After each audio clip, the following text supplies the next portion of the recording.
Hey guys, welcome back to the BuzWeaver channel, and today we have some top stories as well as some breaking news that I wanted to bring to you guys. From Reclaim the Net, Facebook bans locks out Freedom Convoy admin, both personal and business accounts affected.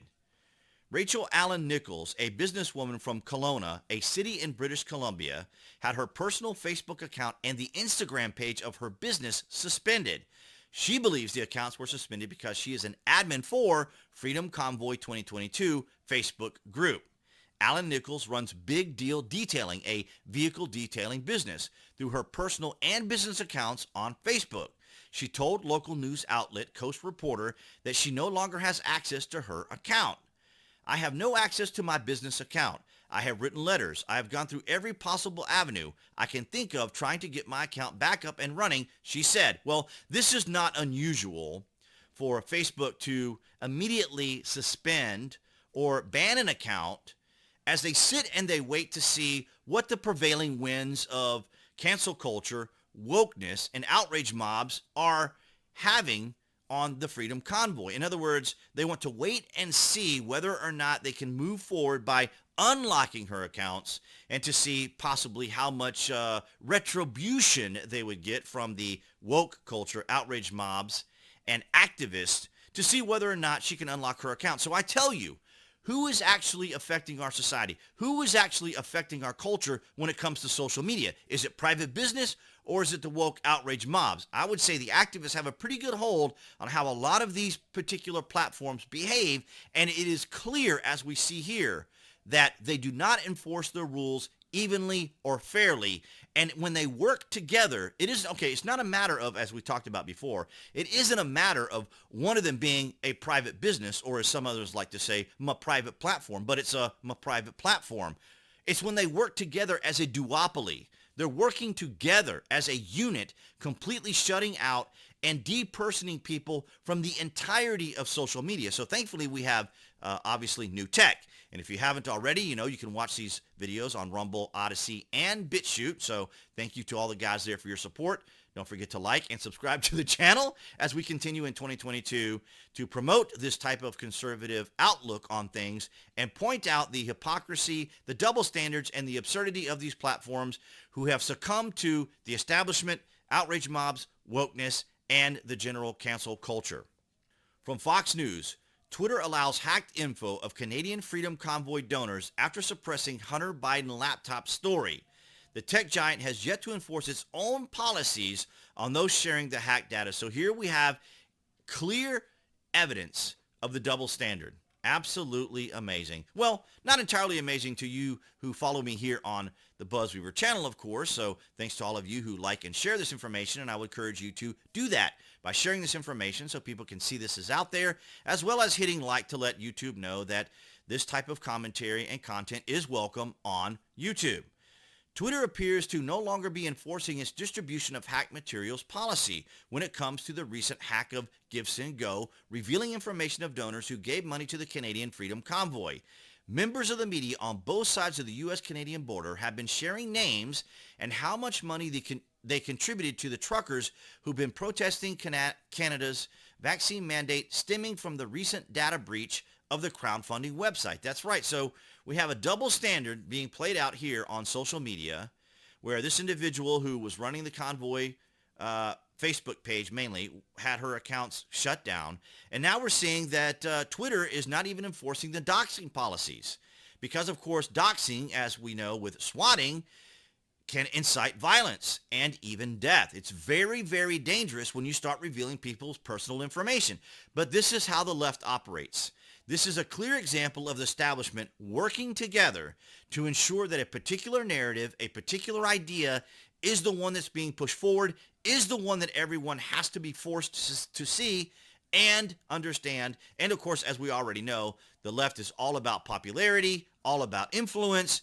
And of course, they know and determine that if something is acceptable among society, that it must be popular. And if it isn't popular, they have to make it popular and force it down people's throat. It's absolutely ridiculous. From Fortune, Trudeau's emergency orders aimed at freezing the funds of the Freedom Convoy caught banks off guard. Absolutely almost unthinkable. Prime Minister Justin Trudeau's emergency orders Keep that in mind. Emergency orders aimed at cutting off funds to protesters have cast a wide net across the Canadian financial industry, forcing portfolio managers and securities firms to take a harder look at who they are doing business with. Wow, imagine that. You want to talk about fascism. You want to talk about how Antifa went out there and accused President Trump and his administration of being fascist simply by virtue of the fact that they felt slighted because he had won the election.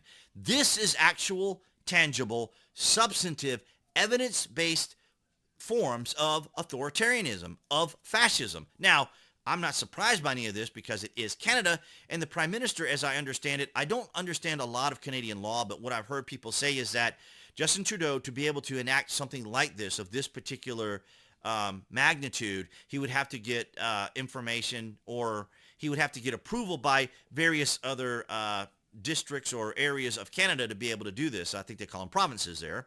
So different parts of provinces to be able to do this. Now, it is kind of a customary thing for him to go through that process, but apparently the Prime Minister has the power to be able to do this type of emergency action, which is absolutely amazing. And not only that, it's catching the left.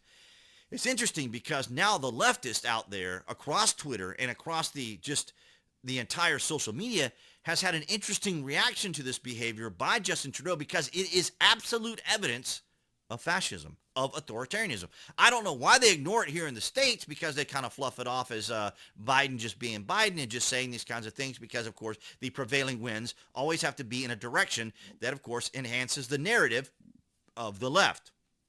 And here from Ilhan Omar, a very rare epiphany for Ilhan Omar coming to some level of rationality.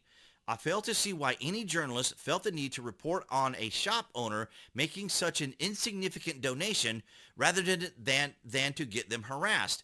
It's unconscionable, and journalists need to do better. Of course, it is unconscionable, and it is, of course, what the left does every single day, because we just read from Fox News that they're allowing doxing here on the platform. Now, I did read through part of the article here, and there was an individual that was making posts about or posting spreadsheets of the individual people. Now, I went to that particular person's Twitter, and it was just, very typical of leftist propaganda and just shill talk. And it was really quite annoying to actually read it.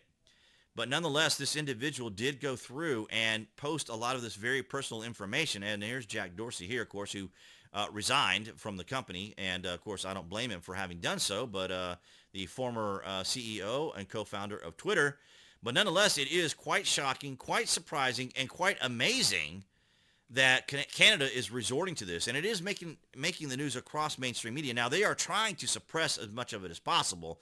But as you can see, they're very competent at suppression, because Hunter Biden laptop story, of course, was completely scrubbed off Twitter, off Facebook, off Instagram, off anywhere, completely scrubbed.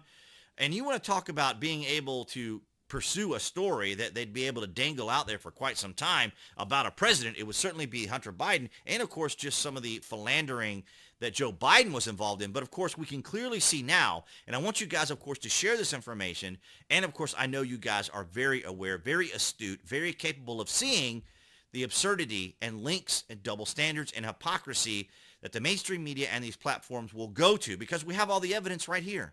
You guys can see it. This isn't my opinion. I'm not creating this information for the purposes of a conspiracy or anything like that. I am showing you tangible evidence, tangible information of individual people, business owners, grassroots individuals like the truck drivers. This isn't some contrived activist asset that is often out there and used by government or George Soros.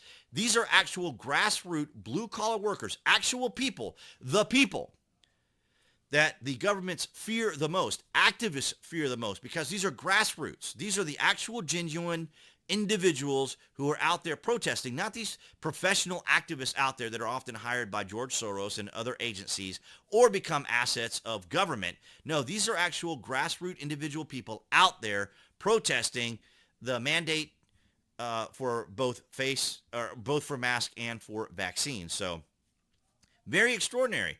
So I hope you guys are encouraged by what's going on there in Canada.